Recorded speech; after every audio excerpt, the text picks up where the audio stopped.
طبعا پرسیارێکی بەجێیە هەموو ساڵێک لە کاتی انتخاباتە یا هەر 4 ساڵێک جارێ لە کاتی انتخاباتە کۆمەڵێک قسە و باز دێنە پێشەوە کۆمەڵێک کاسێت کۆمەڵێک فتووە کۆمەڵێک قسەی توند دەرئەکرێ ئایا ئەمە لە میزان و پێوەری شەرعە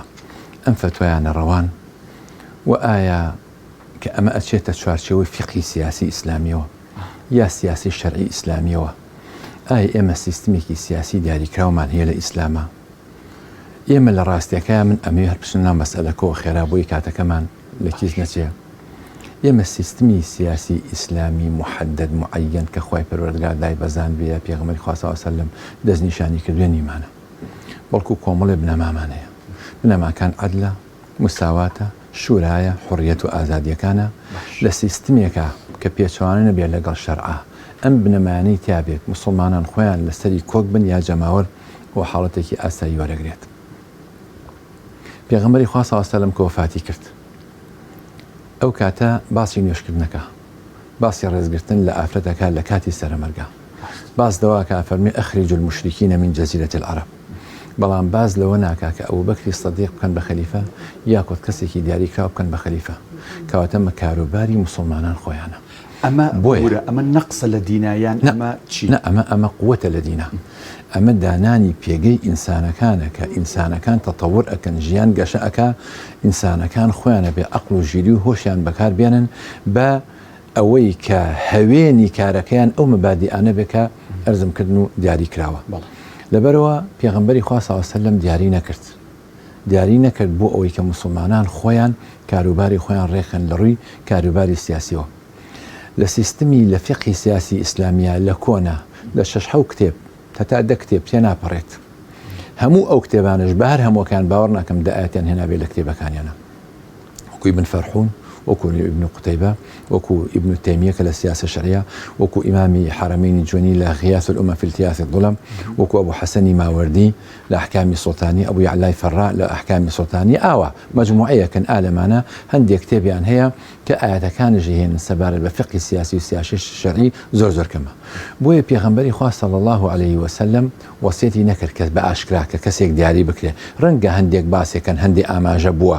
با ئەبوبەکری سەدیق پێشنوێژیتان بۆ بکات بەس ئەمە پێشنوێژی بۆ ئیمامەت بووە ئیتر خەڵکی خۆی ئەوەی لێ فامرێتەوە ئەوەی لێ وەرئەگرێکە ڕەنگە بۆ کاروباری دینی ژوو بێ گرنگ ئەوەی ئەبوبەکری سەدیق خوا لێ ڕازی بێ بە بەیعەتی موسڵمانان بوو بە خەلیفە یعنی حکم بۆ خوایە سڵتە و دەسەڵات بۆ شعبە ئالیات ممکنە کە گۆڕانکاری بەسەرا بێ جاری وایە حەل و عەقدە جاری وایە دیموکراسیەتە جاری وایە هەڵبژاردنە جاری وایە هەر جاری بەشێوە ما بعد دیموکراسیشمان هەیە لە دوای دیموکراسیەتش قۆناغێکی تر دێت پێشەوە بزانین ئایا چیە بێ خۆ دیموکراسیەت عیب و عاری زۆرە هەر ئەوانەی کە خۆیان دایان ناوە فەیلسوف پرۆفیسۆرەکان کۆمەڵێکی زۆر ڕخنەی لێگرن بۆ لە ئیسلامە لە ئەسڵا ئەمە حەقەتەکەیە لە ئیسلامە لە ئەسڵا بڕیار بۆ نوخبەیە لە دیموکراسیەتە بۆ عامی خەڵکە هەرچەند دیموکراسیەت دەڵێ عامی خەڵک نوخبە هەڵەبژێرێ عیبە جیاوازێکە لە ئیسلامە لەگەڵ دیموکراسیەتە ئەلەو حاڵەتانەیە ئەبوبەکر سەدیق خوا لێ ڕازی بێ ئیمامی عومەری دیاری کرد بەڵام بەیعەتیان بە ویلایەتی عەهدیە بوو ئەوی ئاماژەی بەو کرد نەی سەپان دوایی بەیعەتی وەرگرت بۆ بەیعەت وەرەگرن هەر هەمویان چ سوڵتە و دەسەڵاتێک ئەگەر مستەبیدش بوو بێ لە خیلە سەردەمی ئیسلامیە قۆناغی ئیسلامیە مستەبیدش بوو بێ ئەگەر سەپاند بێتیشی زانیەتی سوڵتە بۆ شعبە لە شعبەوە بەیعەتی ئیلا وەرگرتووە ئیمامی عومەر 6 کەسی دیاری کرد یەکێکە لەوانە کە ئیمامی عوسمان دەرچوو کرد دوای ئیمامی عوسمان ئیمامی عەلی ڕەزا و ڕەحمەتی خوای لێبێ بوو بە خەلیفەی ضەرورە بۆیە ئێمە ئەمەی کە ئێستا هەیە لە قاڵب و چوارچێوەی ئالیات ئامراز ناچێت دەرەوە ئامانج نییە دکتۆر ئاماژەت بە شتێک کردوتە لە ئیسلامە نوخبە با بڵین کەسەکەی هەڵبژارد و دیاری کردووە ئەمە نابێتە ئەوەی ئێستا هەندێک کەس کە با بڵین لە دین تێگەیشتۆ یا بانخوازە یا مامۆستایەکی ئاینیە بڵێ جا نابێ خەڵکی عام ینی خەڵکی کە هەڵبژێرن و خوابژێرە بێن نوخبەیەک لە کوردستان دەسەڵاتداران هەڵبژێرن ئێستا سەردەمەکەی نازانین ئایا ئەگونجێت نوخبەیەک بێ دەسەڵاتداران هەڵبژێرێ یە باشەگەر نوخبەیەکش بێ خۆ بێ بە هەڵبژاردن بێ خۆ بێ تەحدید هەیە هەڵبژاردنەکە هەیە بە دڵنیاییەوە ئێمە ئەم مەسئلە بۆتە مەسئلەیەکی خلافی شتێکی تازەیشە لە کۆنا ئەمە نەبووە ئێستا مە شتێکی تازەیە بوتا خلافي إمام الشافعي أفرمي لا يعذب الله فيما اختلف فيه العلماء ولتتسع صدورنا لتقبل بعضنا البعض. خوي پروردگار سزا نادا لشتي خلافيها شتێکە خلافی بێ هەندێ زاناواڵن هەندێ زاناواڵن جا من هەندێشت سەر دەکەم هەر بە کورتی بۆ ئەوەی دوای ئەو بچێنەوە بابەتەخۆ. ئەگەر سەیری بکەین ئەبول ئەعلای مەودودی بەڕەحمەت بێ یەکێکە لە مؤسسینی فکری حاکمیە یا ئەو کەسانی کە زۆر بایەخی پیاوە ئیبن تەیمیەش بەڕەحمەت بێ ئەو نەزعەیی بووە محەممەد ڕەشی ڕیضا ئەو نەزعەیی بووە بەڵام زۆر کە تەئسیلی بۆ کردبێ لە سەردەمی هاوچەرخە ئەبوو ئەعلای مەودودی بووە. لە کتێبی المصطلحات الأربعة زۆر بەڕوون و ئاشکرایی باسەکە کە مامۆستای سید